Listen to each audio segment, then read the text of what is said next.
Kecha bir joyga iftorlikka bordik-da, borsak dasturxonni to'ldirib yuborgan.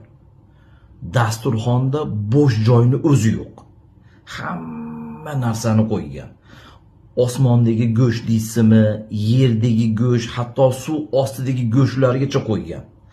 Odamning go'shti yo'q xolos. Nozi ne'matlar endi to'kib yuborgan. O'zi ham uydagisi ham rosa boy odam ekan, u ham endi hashamat. Uydagisi ham kelib o'tirdi-da dasturxonda. Haligi nozi ne'matlardan yemayapti. Bir oppoq narsa ichyapti. Shildiratib, xo'rda deysizmi bir narsa ekan, go'shi ham yo'q. Haligini ko'rsangiz ichkisi kelmaydi.